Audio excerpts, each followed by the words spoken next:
గీతా ప్రార్థన చేద్దాం.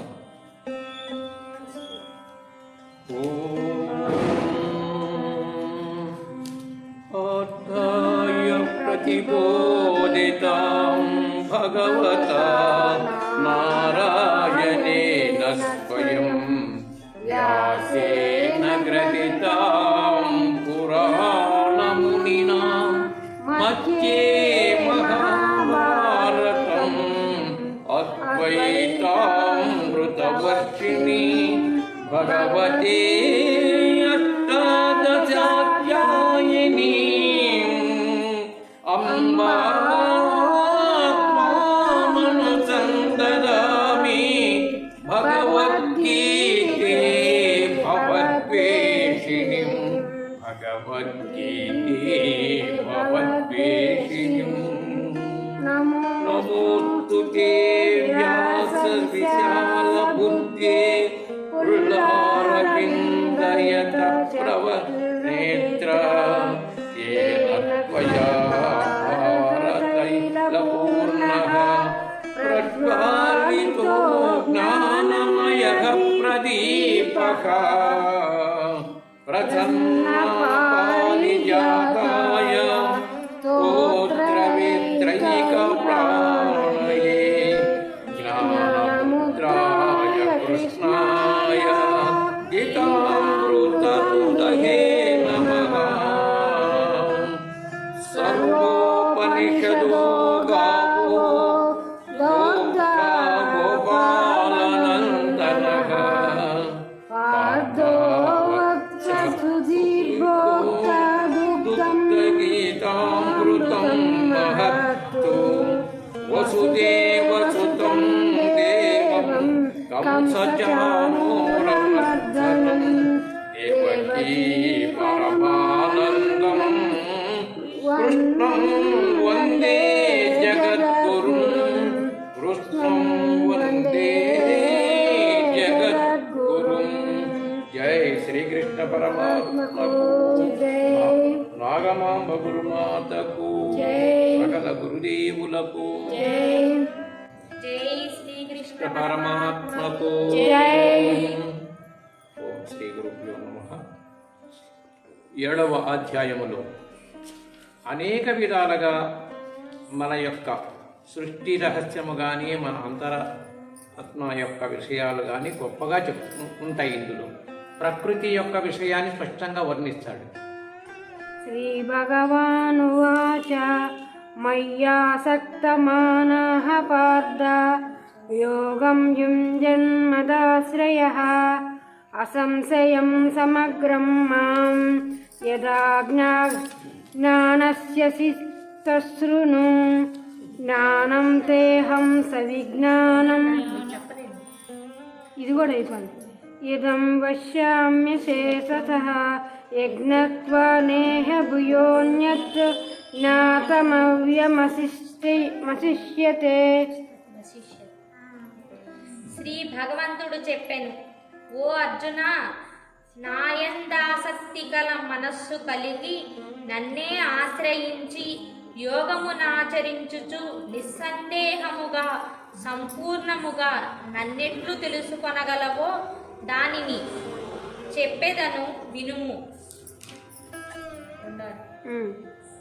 దేనిని తెలుసుకొనినచో మరలా ఈ ప్రపంచమున తెలుసుకొనదగినది మరి ఒకటి మిగిలి ఉండదో అట్టి అనుభవ సహితమగు జ్ఞానమును సంపూర్ణముగా నీకు చెప్పెదను. ఈ 2 శ్లోకాలలో ముందు భావన అని తెలియజేశాడు. అలా ఎలా తెలియజేశాడు? అనన్యమైన భక్తి కలిగి ఉండవలసి ఉన్నదని మయ్యాసక్త అనగా అనగా నా మీదనే ఎప్పుడు ఆసక్తి కలిగి ఉండుట అని అంటాడు. నా మీదనే అని అంటే భగవంతుడు వేరు మనం వేరు అని కాదు. నా మీద అంటే మన మీద మనం ఆసక్తి కలిగి ఉంటాం. మా అన్నప్పుడు మా అనే తత్వం ఎవరైతే ఉన్నది ఆత్మయే ఉన్నది. ఆత్మయే భగవంతుడై ఉంటాడు. ఎవరి మీద ఆసక్తి ఉంటాం? ఇప్పుడు మన ఆత్మ మీద మనం ఆసక్తి కలిగి ఉండటమే అక్కడ. అందుకని మయ్యాసక్త అనే పదంలో పరమార్థం అది. ఇక దానిని అనన్యమైన భక్తి అంటారు. అనన్యమైన భక్తిలో ఇంకా ఏది అంటదు వాళ్ళకు. అట్టి భక్తి ఒక రాధాదేవికి, మీరాబాయికి అనన్యమైన భక్తి. వాళ్ళు తలుసుకుంటే కూడా పరమాత్మ అక్కడే కనపడిన స్థాయికి దిగిపోయారు వాళ్ళు. అంటే వాళ్ళ పనులు పాటలు మళ్ళాగా జీవించారు, ఆకలి దప్పులు వాళ్ళకు ఉన్నాయి, కానీ ఆ స్థితికి వెళ్ళారు. ఆ తర్వాత ఇక 2వ శ్లోకంలో ఏమన్నది, ఇట్టి స్థితి నీకు సంప్రాప్తమైన తర్వాత జ్ఞానం తే హం సవిజ్ఞానం ఇదం వచ్చామ్య శేషశ. ఈ జ్ఞానములో ఇట్టి స్థితి నీకు వెళ్ళినప్పుడు ఇంకా శేషం ఏమీ ఉండదు. అట్టి దాన్ని ఇంకా చెప్పబోతున్నాను. ఇట్టి దాన్ని నువ్వు గుర్తెరిగిన తర్వాత నీకు ఏ సంశయాలు లేదా నీ ఆలోచనలో ఒక శేషం ఉండటం ఏదైనా అలాంటిది కూడా ఉండదు, ఇంకా చెప్తాను అని వివరించాడు. మనుష్యానాం సహస్రేషు కచ్చిద్యతి సిద్ధయే యతతామపి సిద్ధానాం కశ్చినాం వేత్తి తత్వతః. అనేక వేల మంది మనుజులలో ఏ ఒకానొకడు మోక్ష సిద్ధికై ప్రయత్నించుచున్నాడు. అట్లు ప్రయత్నించు వారైన అనేక మందిలో ఏ ఒకానొకడో మాత్రమే నన్ను వాస్తవముగా తెలుసుకొనగలుగుచున్నాడు. ఇక్కడ స్పష్టంగా లోకాన్ని దృష్టిలో మనము దృష్టి పెట్టుకొని చూడటం.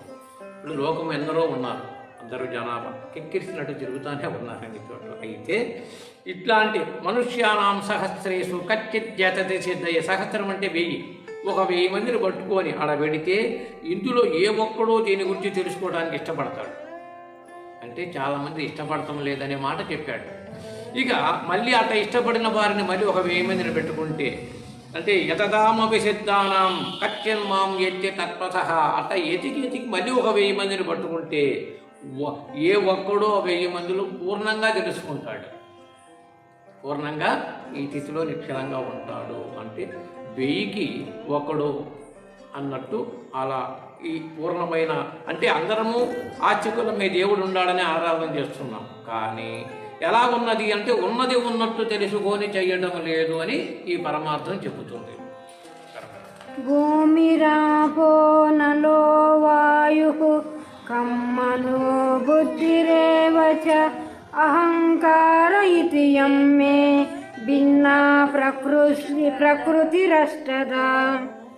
భూమి, జలము, అగ్ని, వాయువు, ఆకాశము, మనస్సు, బుద్ధి, అహంకారము అని ఈ ప్రకారముగా 8 విధములుగా నా ఈ ప్రకృతి విభజింపబడినది. అంటే ప్రకృతి పంచభూతాలు 5, మన మనోబుద్ధి అహంకారాలు 3, 5 3 8. ఇది ఒక భిన్నమైన ప్రకృతి అన్నాడు. మన మనోబుద్ధులు కావచ్చు, ఈ ప్రకృతి ఎప్పుడు మార్పు ఉన్నది, కానీ మార్పు చెందుతున్నది కదా, అందుకనే సవ్యంగా ఉండదు, భిన్నంగా మారుతూ ఉంటుంది. ఈ ప్రకృతి ఇలాంటిదని గుర్తెరుగు.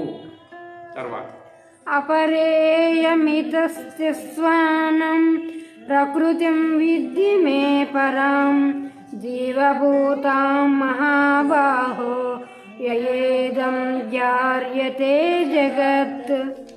గొప్ప బాహువులు గల ఓ అర్జున, ఈ ప్రకృతి చాలా అల్పమైనది, దీనికంటే వేరైనదియు ఈ జగత్తునంతను ధరించునదియు జీవరూపమైనదనియు మరి ఒక ప్రకృతిని శ్రేష్టమైన దానినిగా నెరుంగుము.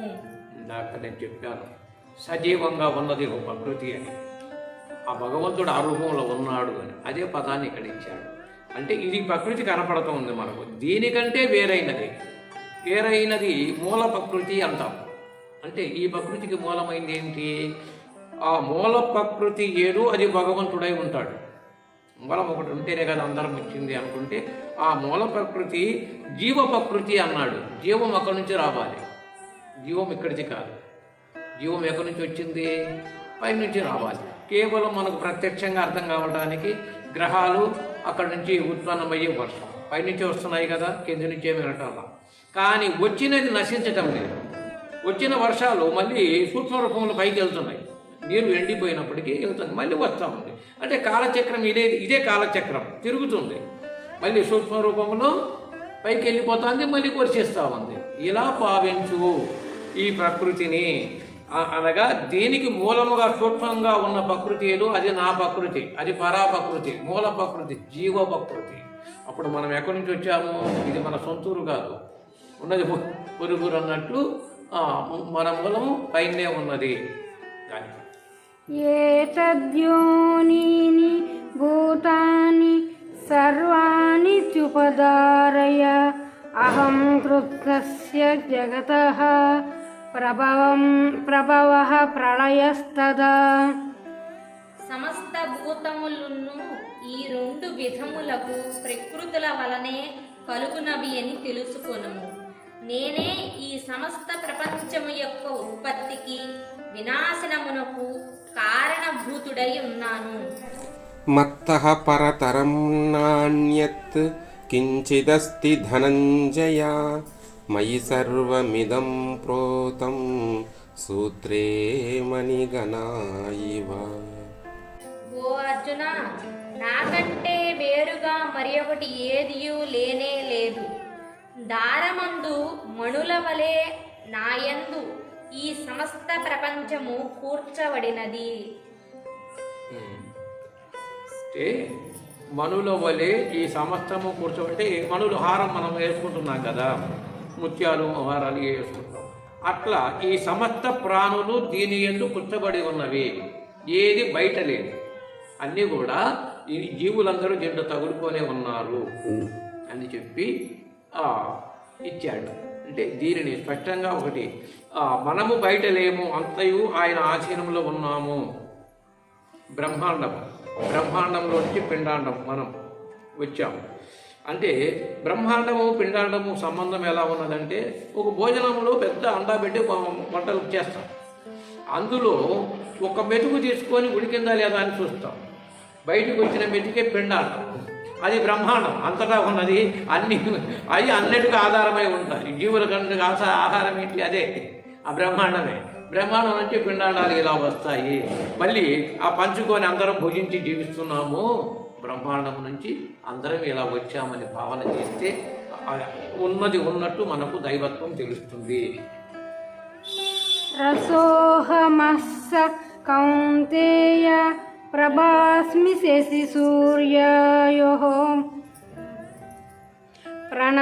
ప్రణవః సర్వవేదేషు శబ్దకే పౌరుషం ఋషు. అర్జున, నేను జలమందు రుచియు, చంద్ర సూర్యులందు కాంతియు, సమస్త వేదములందు ఓంకారమును, ఆకాశమందు శబ్దమును, మనుజులందు పరాక్రమును అయి ఉన్నాను. స్పష్టంగా వివరణిచ్చాడు కదా. మళ్ళీ మనం ఉపోద్ఘాతం నేను చెప్పకుండానే ఈ మనుషులలో అంటే జలములో రసాన్ని నేను, జలము లేకపోతే మనకు ఏది పదార్థాలు మనకు అందం. అంటే దాంట్లో రసరూపంగా ఎన్నో వస్తున్నాయి, అది జలంలో నుంచే వచ్చింది. ఆ రసము నేనే, ఇంకొకరు ఎవరో కాదు అని అంటూ, సూర్యుడిలో ఆ కాంతి వెలుగును కూడా నేనే. వస్తూ అక్కడ ఉన్నదనుకో, ఇక్కడ ఇంతక విస్తరించింది. ఆయన యొక్క మహత్తు ద్వారా విస్తరిస్తాము. ఆ మహత్తు ద్వారా అన్నిటి కూడా ఒక మనం కనుక్కున్నటువంటి యొక్క విద్యుక్తి కావచ్చు, దీపం కావచ్చు, ఆల్రెడీ ఉన్నది మహత్తు. ఆ మహత్తే వికాసం పొందుతున్నది, మన నేత్రాలకు కనపడుతున్నది అని గమనించు. ఇట్లా ప్రణవము అనగా ఆకాశమునందు శబ్దరూపంలో ఉన్నది నేనే. శబ్దరూపం, ఆ శబ్దరూపంగా మనం చేస్తున్నాం. ఈ వాక్కుకు ఆ శబ్దరూపంలో ఉన్న ఆ ప్రణవ ఓంకారానికి అది ఉంటేనే ఇది పనిచేస్తాం. అంతేగాని అది లేదనుకో అక్కడ, ఇది పనిచేయదు ఇక్కడ. ఇలా భావిస్తే అందరము దాని మీదనే పనిచేస్తున్నాం, ఇంకొకటి ఏమీ లేదు. అది చివరిలో పౌరుషము అంటే పురుషుల యందు పౌరుషమును నేనే. అంటే మనకంటూ ఒక పౌరుషం ఉన్నది కదా, ఆ పౌరుషం అనే ఒక చైతన్యం నీకు అలాంటి యొక్క స్పృహ కలిగించింది నేనే. అంటే అది నాదే అయి ఉంటుంది అంటూ ఆ యొక్క తత్వం లేకపోతే పని పాట చేసుకుని మనం అభివృద్ధి చెందాం. ఏదో పట్టుదల, పౌరుషం అంటే ఏదో ఒకరి మీద తగాదు పోవటానికని కాదు. ఒక పట్టుదలతో ఉంటేనే పౌరుషంగా ఎవరింటికి వాళ్ళని కట్టుబడి ఉన్నాం. అది పౌరుషం అంటే అలా భావించాలి. పుణ్యో గంధః పృథివ్యాం చ తేజశ్చాస్మి విపాసౌ జీవనం సర్వభూతేషు తపశ్చాస్మి తపస్విషు. భూమియందు సుగంధమును, అగ్నియందు ప్రకాశమును, సమస్త ప్రాణులయందు ప్రాణమును, తాపసులయందు తపస్సును అయి ఉన్నాను. ఏ వస్తువులైతే మనకు పవిత్రంగా భావిస్తున్నామో అవి నా వల్లనే వాటికి ఆ యొక్క స్థితి కలిగినది. భూమి యందు పుణ్యో గంధ పృథివ్యాం, పృథివీ అంటే భూమి. ఇందులో గంధం అనేది ఒకటి ప్రత్యేకంగా వాడాడు. ఆ గంధములో వచ్చే సువాసన రూపంలో నేనే కల్పించి ఉంచాను, అది నేనే అయి ఉన్నాను అన్నాడు. కల్పించటమే కాదు, ఈ ఒక్కదాన్ని భావిస్తే మహనీయులు మనకు ఏ శుభకార్యం వస్తే ముందు గంధము ఆడబెట్టుకొని శుభలేఖలు కూడా గంధం రాయాలి. ముందు గంధము సమస్త దోషాలని అరికట్టగలుగుతున్నారు. శుభలేఖ రాసుకునేటప్పుడు పెద్ద ముసలమ్మతగా మన బంధువులు పిలుస్తాం. వాళ్ళు ఎక్కడెక్కడి నుంచో వస్తూ ఉంటారు. మరి ఆ అనారోగ్యంగా ఉండొచ్చు, కానీ ఈ దోషం ఏది అంతనేవ్వకుండా ఈ శుభకార్యం జరగడానికి గంధం కాపాడుతుంది. ఇలా గమనిస్తే గంధం యొక్క ఇరుగు తెలుస్తుంది. అందుకనే మనకన్నా మనకు ఇప్పుడు స్వాములు మాలలు వచ్చాక గంధం వాడటం బిగినాయి, అసలు ముందు లేదు. కానీ కేరళ ప్రధానం గంధం వాడటంలో, ఆ తర్వాత తమిళనాడు బాగా ప్రాధాన్యత ఇస్తారు. అందుకనే అలాంటి భావన నేనే అంటే తాను ధరించితే కానీ ఇతరులు వాడరని కస్తూరి తిలకం అనగా గంధము తిలకాలతో శ్రీకృష్ణ పరమాత్మ ఆయన ఎప్పుడు అలాంటి యొక్క భావనతో ఉన్నట్టు మనకు ఉంటుంది. సర్వాంగే హరిచందనంచ కలయం అనగా దేహానికి కూడా ఆ చందనం అనేది పూసుకునేవాడంట ఆయన. అంటే అనేక ఆయన పూసుకోవడానికి కారణం ఏంటి, అవసరం లేదు. అనేక దోషాలు, శారీరక దోషాలు ఉంటే కనుక అయిపోగొడుతుంది దానికి. అందుకని మనం అనేక ఔషధాల్లోనూ ఆఖరికి పశువులు కూడా ఎక్కువ వాడుకుంటాం, అది కూడా గంధమే కదా. అట్లా ఇవి అన్నీ నేను కల్పించి అందరికీ మేలు చేయడానికి ఈ పృథ్వీతత్వంగా ఉంచింది నేనే వాటికి ఆ శక్తి సామర్థ్యాలు ఇచ్చాను అని మనం నమ్మి అట్లా దైవారాధనలో అలా ఉండాలి. బీజం మాం సర్వభూతానాం విద్ధి పార్థ సనాతనం బుద్ధిర్బుద్ధిమతాస్మస్మి తేజస్తేజస్వినామహం.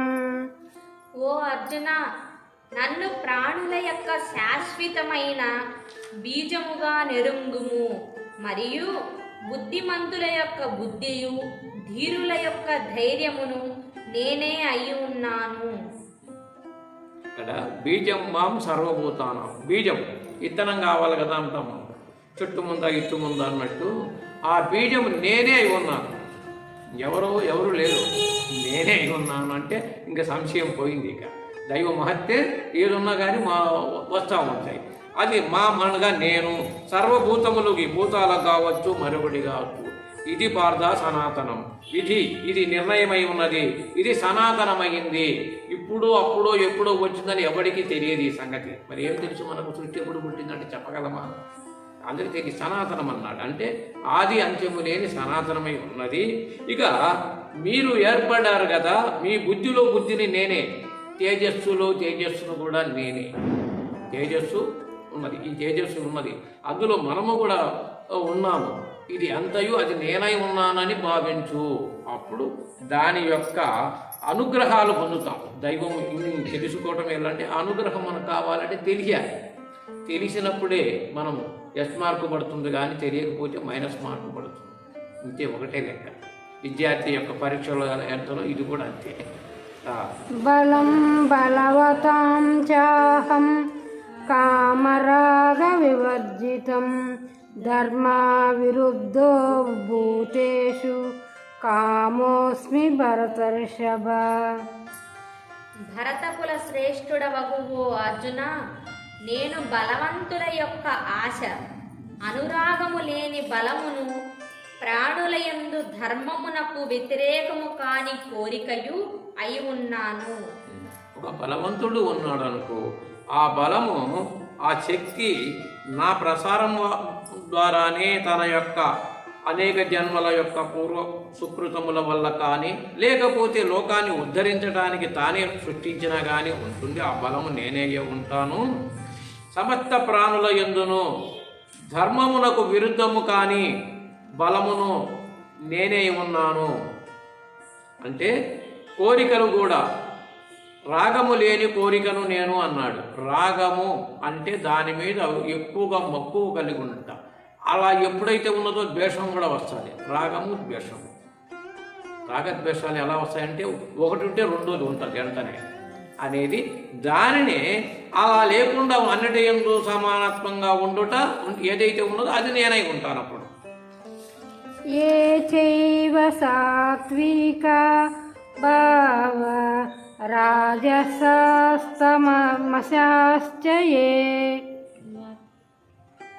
మత్త ఏవేత్తి తాన్ విద్ధి నాత్వాహం త్వేషు తే మయి. సత్వరజస్తమో గుణములచే కలిగిన పదార్థములు ఎన్ని కలవో అవి నా వలనే కలిగినవి అని నీవు ఎరుంగుము.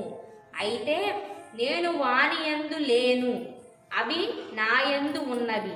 అనగా నేను వానికి వశుడను కాను, అవి నాకు వశవర్తులై ఉన్నవని భావము. అంటే సాత్విక రాజస తామస గుణాలు అనగా సత్వరజస్తమో గుణములు ఉన్నాయి కదా, అదే మూల ప్రకృతి మనకు. అందుకని అది నేనై ఉన్నాను అన్నాడు.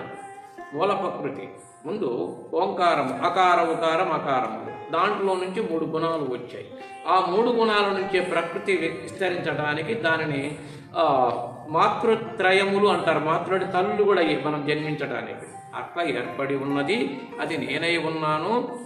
అయితే అవి అయినప్పటికీ అవి నాకు వశమై ఉన్నాయి, నన్ను ఏమి చేయలేవై. అందుకనే నువ్వు కూడా వాటిని గుర్తిరిగి వాటికి వశుడవు కాకు, నువ్వు వశం చేసుకో వాటిని. అది ఇక్కడ ప్రధానం. త్రిభిర్గుణమయైర్భావైర్ ఏభిః సర్వమిదం జగత్ మోహితం నాభిజానాతి మామేభ్యః పరమవ్యయం. ఈ చెప్పబడిన 3 విధములగు సత్వరజస్తమో గుణముల యొక్క వికారములగు స్వభావముల చేత ఈ ప్రపంచమంతయు మోహమును పొందింపబడినదై ఆ గుణముల కంటే వేరై అనగా అతీతుడనై నాశరహితుడైనట్టి నన్ను తెలుసుకొనజాలకున్నది. అనగా మనము గుణాలతోనే పని చేస్తున్నాము, 3 గుణాలతో పని చేస్తున్నాం. అవి దానికి వేరుగా నేను ఉన్నానని మనము దాంట్లో ఉన్నాము కనుక మనం అది తెలుసుకోవడం కష్టంగా ఉన్నది. త్రిభిర్గుణమైర్భావైరేభి సర్వమిదం జగత్తు, 3 గుణాలతోనే ఈ జగత్తు సమస్తం నిండి ఉంటుంది.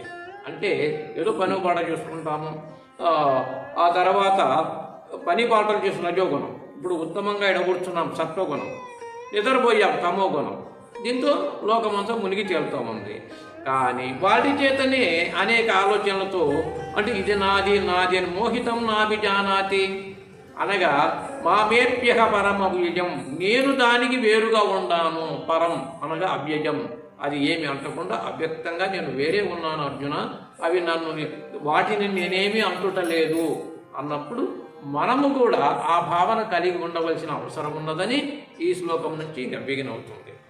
దైవీహేష గుణమయీ మమ మాయా దురత్యయ మామేవ ఏ ప్రపద్యంతే మాయామేతాం తరంతి తే.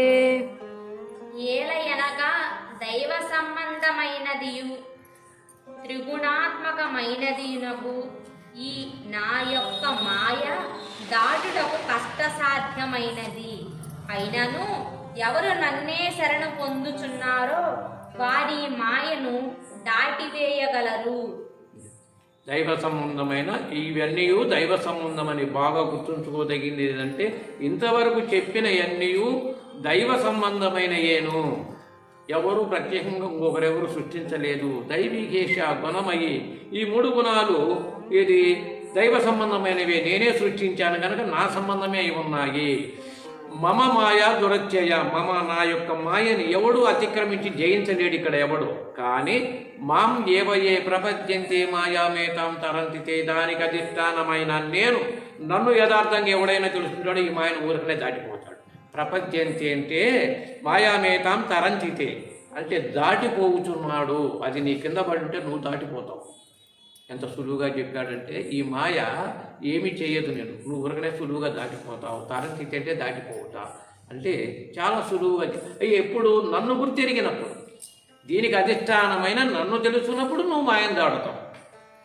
నామాం దుష్కృతినో మూఢాః ప్రపద్యంతే నరాధమాః మాయాయాపహృత జ్ఞాన అసురం భావమాశ్రితాః. పాపము చేయువారును మూఢులును మాయచే అపహరించబడ్డ జ్ఞానము కలవారును రాక్షస స్వభావమును ఆశ్రయించిన వారును మనుజాధములు నన్ను పొందుటలేదు. అంటే ఇలాంటి విషయము తెలియక ఇట్టి స్థితులను ఈ మాయ వ్యవహారికమైన కర్మల వరకే కట్టుబడి ఉన్నవాడు, అవి అన్నీ కూడా ఒక పాపత్వాన్ని తెచ్చి పెడతా ఉంటాయి. అట్టివాడు ఎట్టి పరిస్థితిలో కూడా నా స్థితిని ఈ రకంగా తెలుసుకోలేక దీంట్లోనే మోహితుడై ఇది కాలగర్భంలో కలిసిపోతూ ఉంటాడు అని స్పష్టంగా వివరించాడు. చతుర్విధా భజంతే మాం జనా సుకృతినోర్జున ఆర్తో జిజ్ఞాసురర్థార్థీ జ్ఞానీ చ భరతర్షభ. భరతవంశ శ్రేష్ఠుడవగు ఓ అర్జున, ఆపత్తు నందున్నవాడు, తెలుసుకొన కోరువాడు, ధనమును అభిలషించువాడు, జ్ఞానము కలవాడు అను ఈ 4 విధములైన పుణ్యాత్ములకు జనులు నన్ను సేవించుచున్నారు. అంటే ఇక్కడ భక్తులను నలుగురిని వర్ణించారు. 4 రకాలుగా ఆ శ్లోకములో చతుర్విధ భజం తే మాం జనాః సుకృతో అర్జున ఆర్తో జిజ్ఞాసో అర్థార్థి జ్ఞానీ చ భరతర్షభ. అంటే ఆపద వచ్చినప్పుడు దేవుడా దేవుడా అంటాం ఆడొక భక్తుడు. ఇక జిజ్ఞాసి అంటే ఎప్పుడు కూడా భగవతత్వమే కదా, అంతకన్నా ఏమున్నదని కొంత సృహలో ఉంటాడు. ఆ చదువు రాని అలా లేకపోయినా పర్వాలేదు, అమాయకులైనా పర్వాలా, ఆ సృహలో ఉంటారు. ఆ స్త్రీ పురుష భేదం లేకుండా మా అమ్మగారు మరి ఎప్పుడు ఆ సృహలో ఉండబట్టే ఇంతమందికి జ్ఞానబోధ చేయగలిగింది. అట్లాగే ఎప్పుడు జిజ్ఞాసి అంటే ఆ సృహ కలిగి ఉండుట, ఎప్పుడు కూడా ఏ పని మీద ఉన్నా. అర్థార్థి ఏదో సంపదలు కావాలని కోరుకునేవాడు ఒక భక్తుడు. అంటే ఆపద వచ్చినప్పుడు ఆర్తి కలిగి తనకు ఇబ్బంది వచ్చినప్పుడు ఆ ఇబ్బందులు తొలగాలని కోరుకునే భక్తుడు ఒకరు. ఆ సంపదలు భాగ్యాలు నాకు కావాలి ఉన్నదానితో తృప్తి పడక కోరుకునేవాడు మరొకడు. ఎప్పుడు కూడా జిజ్ఞాస కలిగి ఉండుట, ఆ తత్వం మీద పెద్దలు చెప్పారు, ఆ మార్గం మీద కలిగి ఉండుట. ఇక దానిని అనుభవించడానికి జ్ఞానీచ భరతర్షభ, జ్ఞాని అంటే ఆ తత్వము నేనే అయి ఉండాలి, నేనే పొందాలి అనేటువంటి వాడు శ్రేష్ఠుడు. ఇక తేషాం జ్ఞానియుక్త తేషాం జ్ఞాని నిత్యయుక్త ఏక భక్తిర్విశిష్యతే త్రియోగిః జ్ఞానినోత్యర్థం అహం స చ మమ ప్రియః. వారిలో ఆ నలుగురిలో నిత్యము పరమాత్మతో కూడి ఉండినవాడును ఒక్క పరమాత్మ యందే భక్తి కలవాడునగు జ్ఞాని శ్రేష్ఠుడగుచున్నాడు. అట్టి జ్ఞానిని నేను మిక్కిలి ఇష్టపడువాడను. అతడు నాకు మిగులు ఇష్టుడే. అంటే ఇష్టపడువాడు అంటే నిజమైన భక్తిని అలా ప్రకటిస్తానగానే పరమాత్మ ఎంత ఇష్టంగా చూసుకుంటాడు అన్నది చంద్రుడి యొక్క కథ చెప్పా ఇందాక. ప్రీతిగా నీ పాదాల దగ్గర ఉంటానంటే అక్కడ కాదు, నా మీద అంత ప్రీతి కలిపి పాదాల దగ్గర ఉంటే ఆయన ఎంతో ఆనందపడి తల మీద పెట్టుకున్నాడు. అలా ప్రీతిని మనకు కలిగిస్తాడని భావిస్తాడు. ప్రీతిని మన మనసుకు సరిగ్గా అర్థం కాక అయోమయ స్థితిలో ఉండటం వల్లనే ఇలా ఉండాము. నిజంగా అర్థం చేసుకున్న రోజు ఇది. దీని మీద ఆసక్తి ఉంటే, మనసు ఉంటే మార్గం లేకపోతే ఎవరికైనా, నీకు మనసు ఉండటమే దానికోసం నీకేమైనా ఇబ్బందులు ఉన్నాయా? నీ మనసులో దైవాన్ని తలుచుకుంటే ఎవరన్నా ఏమన్నా మనకి ఇబ్బంది లేదు, ఎవరితో ఇతరులతో ఇబ్బంది లేదు, ఎవరితో ఏ ఇబ్బంది లేదు. ఆ భావన ఇప్పుడు కలగండి. మీరాబాయి కానీ సక్కుబాయి కానీ వాళ్ళ అంతరంగం ముందు ఎప్పుడు పరమాత్మ తలుచుకున్నారు. అత్తగాయాలైతేనే మామ భర్తలు సరిగా అర్థం చేసుకోకపోతే వాళ్ళకి ఏమైనా ఇబ్బంది వచ్చిందా? మరి బాగానే గొప్ప పేరు చేసుకున్నారు. లేని వాళ్ళు పోయారు, వాళ్ళు చెడ్డవాళ్ళని ముద్ర వేసుకొని పోయారు ఆఖరికి. ఇది గమనించండి. అలా గమనిస్తే ఈ భావన అర్థమవుతుంది మనకు. ఉదార సర్వ ఏవైతే జ్ఞానిత్వాత్మమే మతం అస్థితః సహి యుక్తాత్మా మామే వస్తుతా మాం గతిం. వీరందరూ పైన తెలిపిన నలుగురు భక్తులు మంచివారే, కానీ అందు జ్ఞానియో సాక్షాత్ నేనేనని నా అభిప్రాయము. ఏలయనగా అతడు నాయందే చిత్తమును స్థిరముగా నెలకొల్పి నన్నే సర్వోత్తమమైన ప్రాప్యస్థానముగా నిశ్చయించి ఆశ్రయించుకొని ఉన్నాడు. స్పష్టంగా అర్థమైంది కదా. నన్నే త్వరించు జ్ఞాని ఉత్తముడు. నలుగురు భక్తులు చెప్పాడు, ఇందాక చెప్పుకున్నాము. కానీ ఎవరైతే నా తత్వాన్ని తెలుసుకొని ఉన్నవాడు ఉత్తముడు. అట్టి ఉత్తముడి శ్రేష్ఠుడి కన్నా ఇంకెవరూ లేరు శ్రేష్ఠుడు అని దాని అర్థం. బహూనాం జన్మనామంతే జ్ఞానవాన్ మాం ప్రపద్యంతే వాసుదేవం సర్వం ఇతి సమహాత్మ సుదుర్లభః. అనేక జన్మల యొక్క అంతమున మనుజుడు జ్ఞానవంతుడై సమస్తము వాసుదేవుడే అను సద్బుద్ధి కలిగి నన్ను పొందుచున్నాడు. అట్టి మహాత్ముడు లోకములో చాలా అరుదు. అంటే బహునా జన్మనామంతే, అనేక జన్మల నుంచి అయినా ఇలా తెలుసుకుంటున్నాం మనం కూడా. అనేక జన్మల నుంచి అయినా సరే నన్నే యథార్థంగా ఎప్పటికైనా తెలుసుకొని పూర్తిగా ఉన్నవాడు, అట్టివాడు ఎలా ఉండాలో అన్నది ఒక కీలక పదం ఉంది ఇక్కడ. వాసుదేవ సర్వమితి సమహాత్మా సుదుర్లభ. వాసుదేవుడే సర్వము అంటే, వాసుదేవుడు అనగా ఇప్పుడు కొత్తగా అంటే ఎక్కువగా విన్నాం కనుక వాసుదేవ అనే పదం తెలుసు, కానీ అదే సర్వమై ఉన్నది అని తెలియాలి. ఎలా ఉన్నది వాసుదేవం అంటే? వాసుకి అనగా సర్పం. ఈ సర్ప రూపములో ఉన్నది ఏది అంటే మన ఎనుబాము రూపములో మనకు శక్తినిచ్చే కుండలిని శక్తి రూపములో ఆయన అక్కడ శయనించి ఉన్నాడు. ఎనుబాములో మనకు శక్తి సామర్థ్యాన్ని ఇవ్వడానికి శయనించి ఆ చైతన్యము శయనించినట్టు నిర్మలంగా ఉన్నది. అలాంటి నాడియే ఈ బ్రహ్మ కపాలము నుంచి మళ్ళీ మొక్కలాగా గింజలు మొలకేస్తే నీళ్లు మొక్క పొడుచుకొనొచ్చు 2-3 రోజులు. పొడుచుకొని భూమధ్యంలోకి వచ్చి కపాలాన్ని కూడా పొడుచుకొని భూమధ్యంలోకి వచ్చి అక్కడ జీవుడై ఈ శ్వాసను ఆడిస్తూ 72,000 నాడులను ఆడిస్తూ ఉంటుంది. ఇది వాసుకి అనే యొక్క సత్యం. వాసుకి అంటే ఒక సర్పరూపములో సమస్త ప్రాణులు కూడా ఎనుభవం ఉండాలి. ఎనుభవం లేని ప్రాణులకు విలువ లేదు, ఉందో వాటికి పాపం. అట్లాగే ఆ రూపములో ఉన్నవాడు నేనేనని తెలుసుకునే మహాత్ముడు చాలా సుదుర్లభము, చాలా కష్టం అర్జున ఈ విషయము అని చెప్పాడు.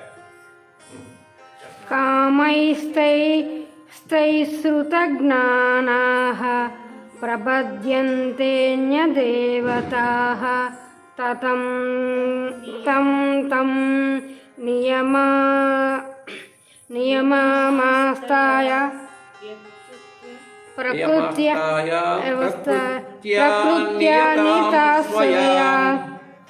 కొందరు తమ యొక్క ప్రకృతి అనగా జన్మాంతర సంస్కారముచే ప్రేరేపించబడిన వారై విషయాదులందలి కోరికచే వివేకము కోల్పోయి దేవతారాధన సంబంధమైన ఆ నియమములను అవలంబించి ఇతర దేవతలను భజించుచున్నారు. అనేక మంది అనేక రకాల దేవతలను మనం కొలుచుకుంటున్నాము గనక ఇవి అన్నీ పూర్తిగా తెలియక ఇలా చేయుచున్నారు.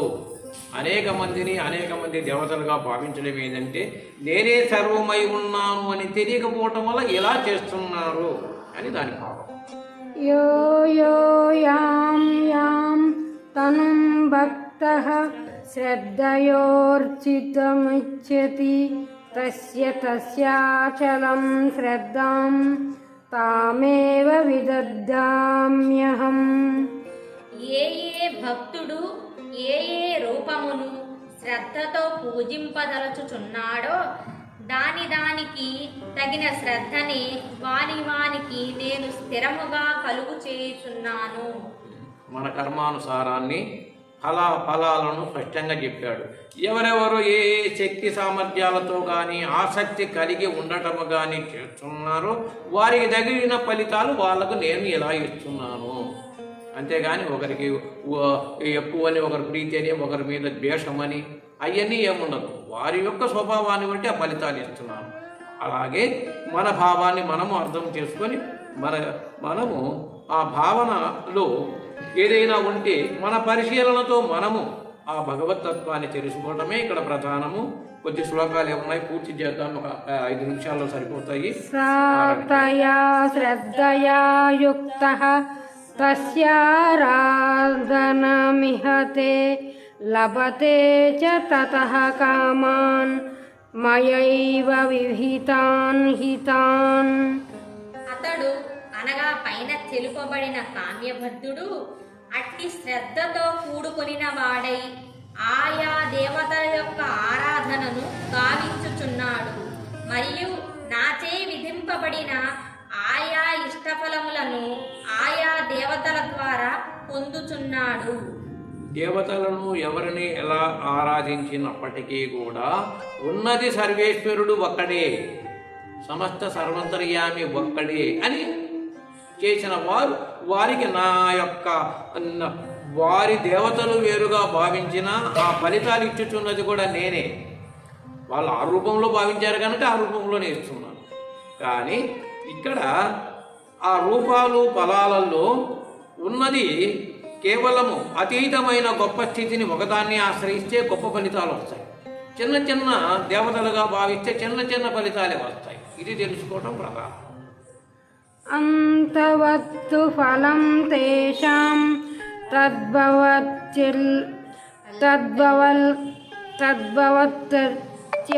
తద్భవత్యల్పమేతాసాం దేవాన్ దేవయజో యాంతి మద్భక్తా యాంతి మమపి. అల్పబుద్ధి కలిగిన వారి యొక్క ఆ ఫలము నాశవంతమై ఉన్నది. దేవతలను పూజించువారు దేవతలనే పొందుచున్నారు, నా భక్తులు నన్నే పొందుచున్నారు. ఇతర దేవతలతో పూజించే వాళ్ళు వాళ్ళ ఇచ్చేదో ఫలితాలు అయిపోతూ ఉంటాయి. నన్ను పూజించేవారు నన్నే పొందుతారు అనగా అందరికీ సర్వంతర్యామైన పరమాత్మను పూజిస్తే ఆ ఫలితం అనేది వారికి నాయందే, నా సన్నిధానానికి వారు వచ్చేటువంటి యొక్క స్థితి వారికి సంప్రాప్తం అవుతున్నది.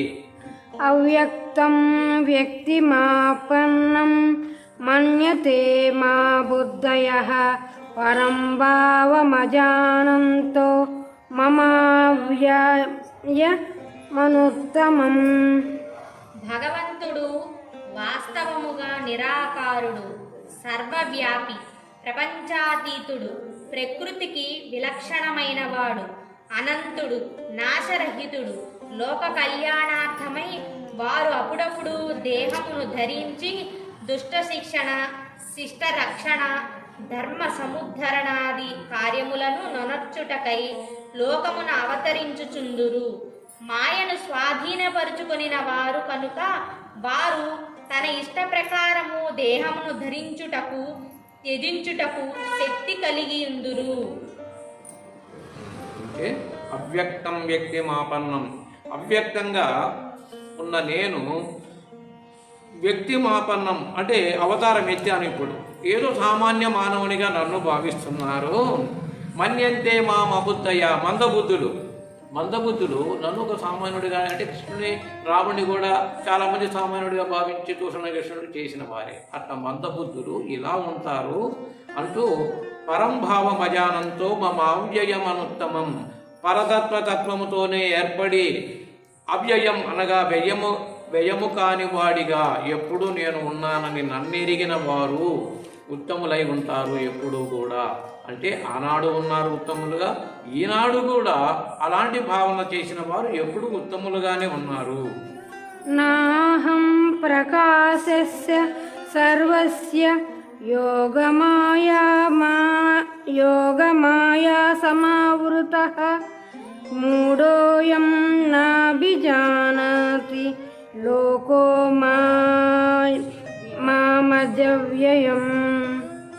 యోగమాయచే బాగుగా కప్పబడి ఉండుటచే నేను అందరికీ కనిపించువాడను కాను. అవివేకులకు ఈ జనులు నన్ను పుట్టుకలేని వానిగను నాశరహితునిగాను ఎరుగరు. అంటే మనకున్న అజ్ఞానము చేత ఏది నేను శాశ్వతుడనని గుర్తించలేకపోతున్నారు. ఆయనను గుర్తించుకోవడం వల్ల మనకు కలిగే మేలు ఏంటంటే మన ఆత్మ కూడా శాశ్వతమైంది, దానికి మరణం లేదు. అది తెలిస్తే ఇది తెలుస్తుంది. ఆయన అంశైన మనకు అదే పరిస్థితి వస్తుంది కదా. అందుకోసము ఇలాంటి విచారణ అవసరమైంది మనకు. వేదాహం సమతీతాని వర్తమానాని చార్జున భవిష్యాని చ భూతాని మాం తు వేద నా కశ్చన. ఓ అర్జున, నేను భూత భవిష్య వర్తమాన కాలములందలి ప్రాణులందరినీ ఎరుంగుదును, నన్ను మాత్రము ఎవ్వడును ఎరుంగడు. అంటే అనంతమైన కాలము నా వల్ల చేతనే ఏర్పడింది కనుక సమస్తము నాకు తెలుసు. వీరందరికీ మనము పుట్టాము. ఇప్పుడు మనం పుట్టినందుకు గత జన్మలేంటో మనకు తెలియదు కదా. అందుకనే మాయా ఆవృతము అనేది ఆపహించి తెలియదు. కానీ విచారణ చేస్తే ఉన్నాము అని సంగతి తెలుస్తూ ఉంది. అనంతకాలం ఎప్పటి నుంచి ఉంది, అప్పుడు మనం ఉన్నామని. కానీ ఎలా ఉన్నాము, ఎలా ఏం పని చేశామన్న సంగతి తెలియదు.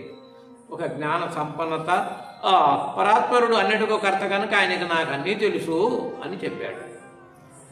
ఇచ్ఛాద్వేష సముత్తేన ద్వంద్వా మోహన భారత సర్వభూతాని సమ్మోహం సర్గే యాంతి పరంతప.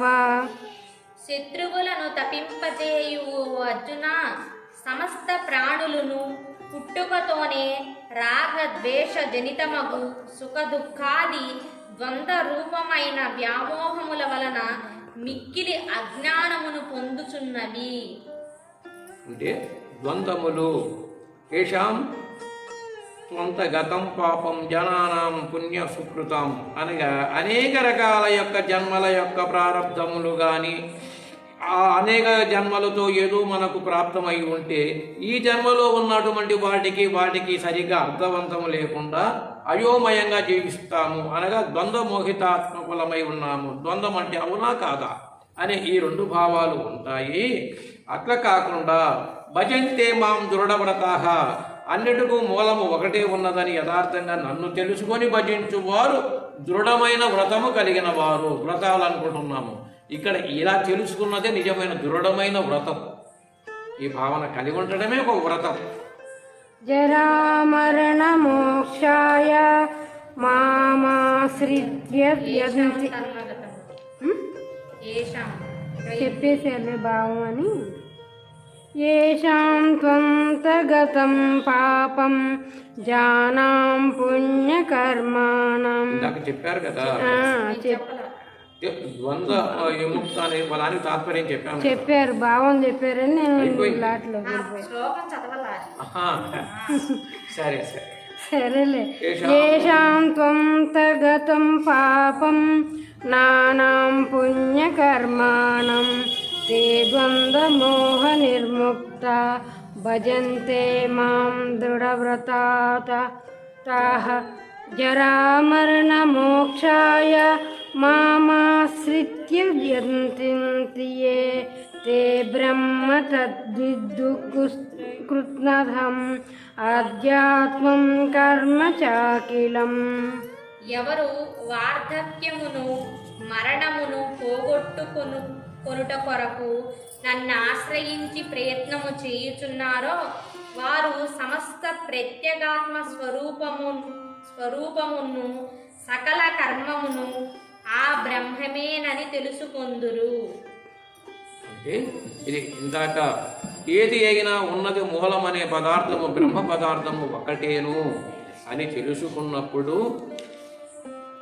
తాను ఆ స్థితిని పొందటానికి చాలా సులువుగా ఉంటుంది. అట్లా కాకుండా ఇక మన ఇచ్చ అంటే మన ఆలోచనలు భావాలు వేరే రూపంగా ద్వంద్వ రూపంలో ఉన్నాయి. 27వ శ్లోకం అదే. ఇత్యాద్వేష సముత్తతేన ద్వంద్వమోహేన భారత సర్వభూతాని సమోహం సర్కేయాంతి పరంతప. అనగా ఇవన్నీ కూడా ఈ జగత్తునందు రకరకాల నీ యొక్క ఆలోచనలే నిన్ను ఇబ్బంది పెడతాయి. ఇవన్నిటి మీద నీకు ఆసక్తి మోహము ఇవన్నీ కూడా కలుగుతున్నాయి కనుక దాంతో ఇబ్బంది పడుతున్నావు అని చెబుతూ 28వ శ్లోకము. నిష్కామ భావముతో పుణ్యకర్మలను ఆచరించు పురుషుడు పాపములను రూపుమాసిపోవును. అంటే కర్తృత్వరహితముగా నువ్వు ఎప్పుడైతే ఉంటావో, నాపై అంకితము చేసి ఆ పరతత్వాన్ని ఆలోచిస్తావో, సర్వ పాపములు రూపుమాసిపోతున్నవి.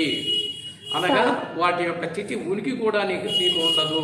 అప్పుడే రాగద్వేషాలు తొలగి సుఖశాంతులతో నువ్వు ఉండటానికి జరామరణ మోక్షాయ మామాశ్రిత యతంతియే. అంటే ఈ జనన మరణాల యొక్క తత్వములతో కూడిన ఆ దోషములు ఆ వ్యక్తికి అనగా ఆత్మకు అంటవు. పరబ్రహ్మము అనే సమస్త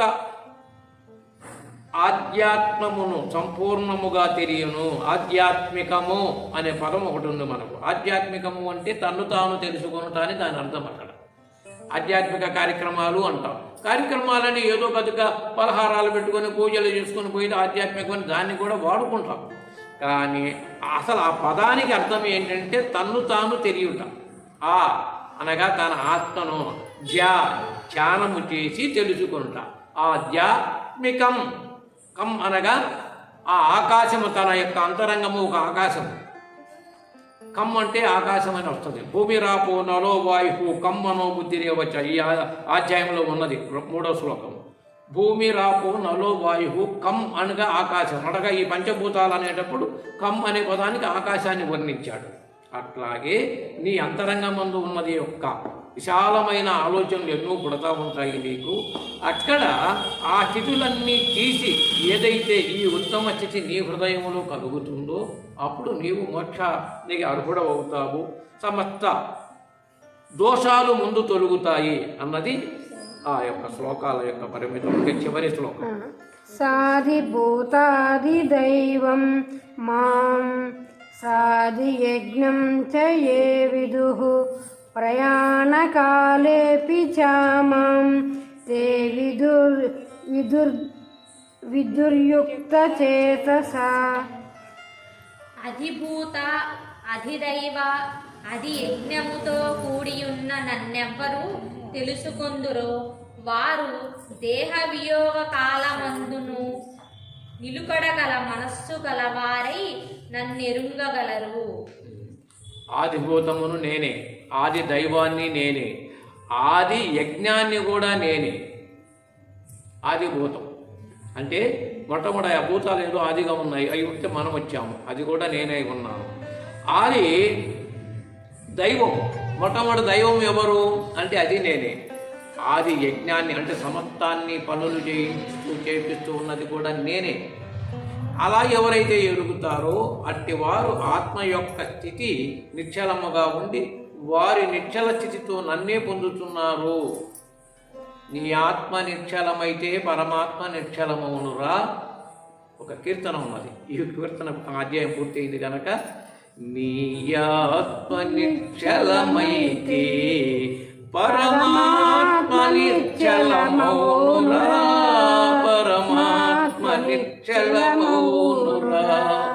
ఆవుకు రంగులు ఉన్నవి కానీ పాలకు రంగులు ఉన్నాయా? ఆవు వంటిదే నీ ఆత్మ, పాల వంటిదే పరమాత్మ. జై శ్రీకృష్ణ పరమాత్మకు. అర్థమైంది కదా? అనేక రంగులు ఉండొచ్చు. ఇది శ్రీమద్భగవద్గీతాసు ఉపనిషత్సు బ్రహ్మ విద్యాయాం యోగశాస్త్రే శ్రీకృష్ణార్జున సంవాదే విజ్ఞాన సప్తమోధ్యాయః. జై శ్రీకృష్ణ పరమాత్మకు, జై. దత్త గురు మహారాజుకు, జై. నాగమాంబ గురుమాతకు, జై. హర నమ పార్వతీ పతయే హర హర మహాదేవ.